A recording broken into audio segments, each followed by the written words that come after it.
Assalamualaikum warahmatullahi wabarakatuh. Perkenalkan, saya Dekelvina Noval dari kelompok D, materi struktur atom, bersama teman-teman saya, yaitu Novita Sari, Rahmi Dwi Ramdhani, dan Rena Nur Aisyah. Di sini kami akan mempresentasikan hasil diskusi kami berdasarkan jurnal internasional tentang miskonsepsi pada materi struktur atom. Berdasarkan hasil diskusi dan analisis jurnal yang telah kami lakukan, miskonsepsi dapat diartikan sebagai suatu konsep awal yang dimiliki siswa yang tidak sesuai dengan penjelasan yang diterima umum, akibat dari pengalaman yang dikonstruksi siswa. Kimia sebagai bagian dari salah satu ilmu pengetahuan alam yang mengkaji tentang materi dan bagian-bagiannya, kebanyakan siswa kesulitan dalam mempelajari ilmu kimia ini. Pengetahuan awal siswa cenderung berbenturan dengan konsep ilmiah yang ada, sehingga antara pengetahuan awal dengan pembelajaran sering tidak terkait. Hal ini menyebabkan terjadinya miskonsepsi dan tidak paham konsep. Miskonsepsi terkadang sulit dirubah sehingga dapat menjadi penghalang bagi siswa untuk mempelajari konsep-konsep lainnya. Berdasarkan jurnal internasional yang telah kami baca, kami membagi miskonsepsi materi struktur atom ini menjadi 9 bagian.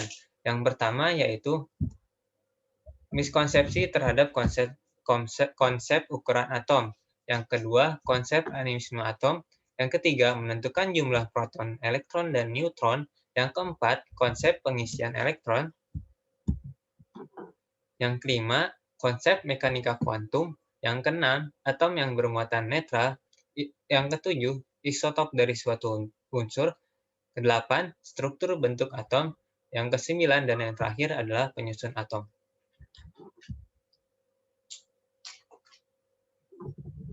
Selanjutnya akan dijelaskan oleh teman-teman saya. Yang pertama akan dijelaskan oleh Novita Sari. Yang kedua akan dijelaskan oleh Rahmi Dwi Ramdhani. Yang ketiga akan dijelaskan oleh Rena Nur Aisyah. Kepada Novita Sari dipersilakan.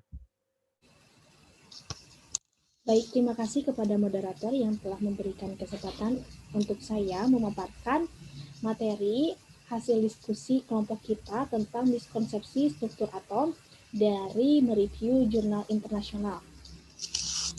Nah, miskonsepsi yang pertama, siswa menganggap bahwa semua atom memiliki ukuran yang sama dan semua atom memiliki berat yang sama. Jelas ya, hal tersebut suatu konsep yang keliru, karena tidak semua atom memiliki ukuran dan juga berat yang sama. Namun, ada atom unsur tertentu yang identik, yaitu mempunyai ukuran dan massa dan juga sifat kimia yang sama.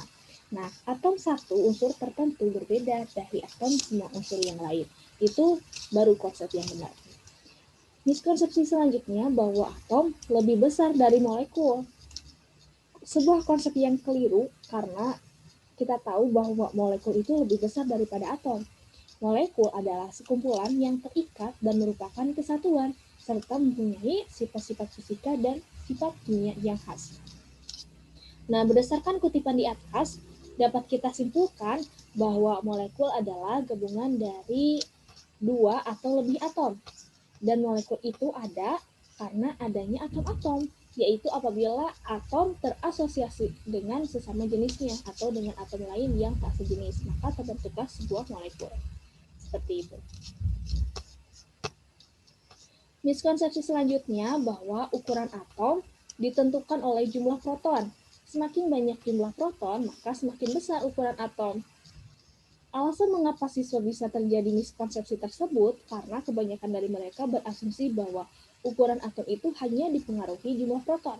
Padahal faktor penentu ukuran atom adalah ukuran dan jari-jari atom yang ditentukan oleh kombinasi gaya tarik inti terhadap elektron dan gaya tolak antar elektron. Nah, semakin kuat gaya tarik inti terhadap elektron, maka akan semakin kecil ukuran sebuah atom. Miskonsepsi selanjutnya tentang massa atom ya. Massa atom itu semakin besar saat atom dipanaskan. Nah, hasil penelitian Griffith dan Preston ini menyebutkan siswa memiliki pemahaman pemanasan pada atom akan menyebabkan atom mengembang.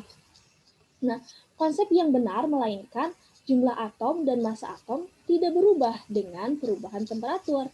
Alasan mengapa siswa bisa terjadi miskonsepsi ini yaitu siswa memiliki pemahaman bahwa besar kecilnya atom dipengaruhi oleh temperatur. Padahal temperatur tidak mempengaruhi ukuran sebuah atom, melainkan hanya mempengaruhi jarak antar partikelnya saja. Miskonsepsi selanjutnya, siswa menganggap bahwa atom dapat dilihat dengan mikroskop biasa, dan estimasi berlebihan ukuran atom ini melengkapi temuan dari Ault, Novak, dan Gowin yang melaporkan bahwa siswa dapat melihat molekul sebagai bagian terkecil dari sesuatu yang dapat diamati secara langsung. Nah, konsep yang benar atom itu kita tahu tidak bisa dilihat dengan mikroskop biasa. Dan jika dilihat dengan segi ukurannya, atom sulit diketahui karena ukurannya yang teramat kecil. Namun berkat peralatan yang amat canggih, para ahli dapat mengetahui bahwa atom itu besarnya kurang dari 1/10 miliun milimeter. Begitu juga partikel lain, seperti elektron dengan ukuran kurang lebih dari 100.000 kali lebih kecil dibandingkan bagian atom. Adapun massa tiap-tiap elektron memiliki massa diam 9,12 kali 10 pangkat min 12 gram atau 1 gram sebanding dengan segini ya, tidak bisa saya sebutkan satu persatu karena banyak sekali gitu Pak. Dengan muatan 1,602 kali 10 pangkat min 9 coulomb. Konsep selanjutnya yang miskonsepsi dari penelitian Griffith dan Thurston, 4 dari subjek penelitian menganggap elektron itu bergerak di dalam orbit. Nah, konsep yang benar tentang struktur atom adalah proton dan neutron suatu atom terdapat dalam inti atom. Sedangkan elektron adalah partikel subatomik yang mengelilingi inti atom. Namun, lintasan gerak elektron dalam atom itu tidak dapat ditentukan secara pasti, hanya sebuah perkecualian saja. Nah, miskonsepsi selanjutnya, unit terkecil dari materi adalah proton dan elektron, bukan atom atau molekul. Konsep tersebut merupakan konsep yang keliru, karena atom merupakan unit terkecil dari suatu unsur yang tersusun atas partikel-partikel yang lebih kecil lagi, yang disebut partikel subatom. Nah, partikel subatom ini yakni partikel bermuatan negatif, yaitu elektron. Nah, partikel bermuatan positif, yaitu proton, dan partikel bermuatan netral, yaitu neutron, dan partikel dalam atom itu akan saling bergantung satu sama lain, sehingga tidak bisa dikatakan sebagai unit terkecil dari materi, karena pada dasarnya proton dan elektron merupakan partikel, bukan suatu materi. Gitu.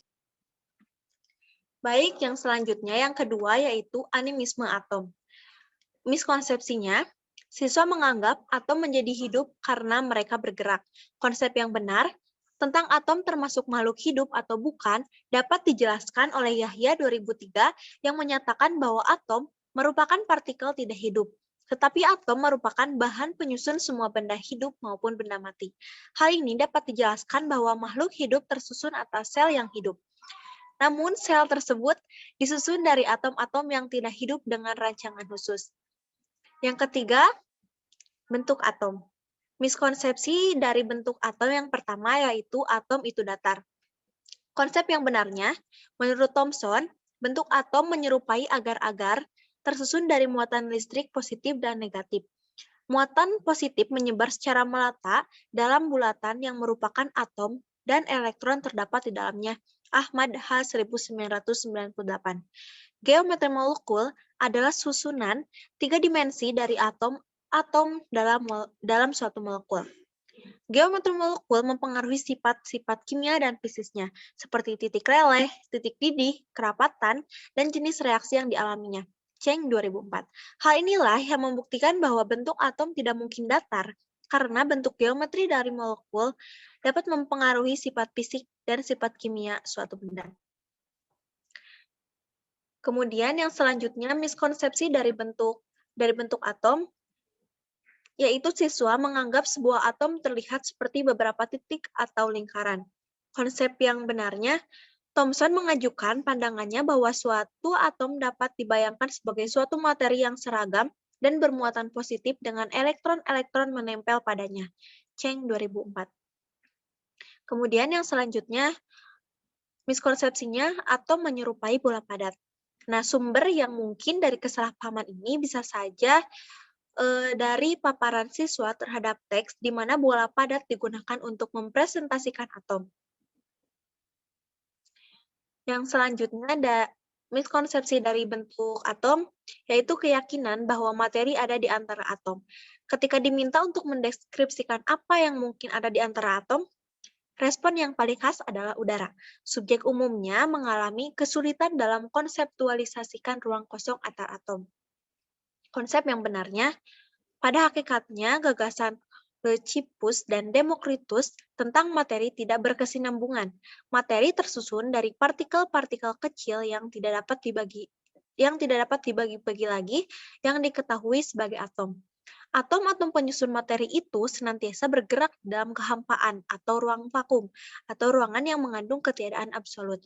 Istilah atomos, di mana A tidak, tomos dapat dibagi, diberikan untuk partikel materi itu, karena atomos sangat halus dan tidak dapat dibagi lagi. Sehingga dapat disimpulkan bahwa materi bukan berada di antara atom, melainkan atom adalah bagian terkecil penyusun materi. Farida 2009. Yang keempat, menentukan jumlah proton, elektron, dan neutron. Miskonsepsinya, jumlah neutron sama dengan jumlah proton. Nah, konsep yang benarnya, jumlah proton dan elektron sama dengan jumlah neutron berbeda. Yang kelima, konsep pengisian elektron. Miskonsepsinya, pengisian elektron dimulai dari subkulit yang berenergi tinggi sampai penuh, kemudian mengisi elektron pada subkulit yang lebih rendah. Konsep yang benarnya, pengisian elektron dimulai dari subkulit yang berenergi rendah sampai penuh, kemudian mengisi elektron pada subkulit yang lebih tinggi. Baik, konsep selanjutnya adalah atom yang bermuatan netral. Miskonsepsi pada jurnal tersebut menyatakan bahwa atom bermuatan netral menunjukkan bahwa jumlah proton dalam atom sama dengan jumlah elektronnya, di mana partikel dalam atom bermuatan yang sama. Oleh karena itu, jumlah proton, neutron, dan elektron tetap sama. Sedangkan konsep yang benar adalah atom yang bermuatan netral menunjukkan bahwa jumlah proton dalam atom itu sama dengan jumlah elektronnya, di mana partikel dalam atom itu bermuatan sama. Oleh karena itu, jumlah proton dan elektron adalah sama. Selanjutnya, isotop dari suatu unsur. Miskonsepsi pada jurnal tersebut, semua isotop dari suatu unsur mempunyai persamaan. Dalam hal isotop yaitu atom yang mempunyai atom yang berbeda tetapi memiliki nomor massa yang sama. Nah, konsep yang benarnya adalah isotop yaitu atom yang mempunyai nomor atom yang sama atau nomor proton yang sama tetapi memiliki nomor massa yang berbeda. Selanjutnya adalah penyusun atom.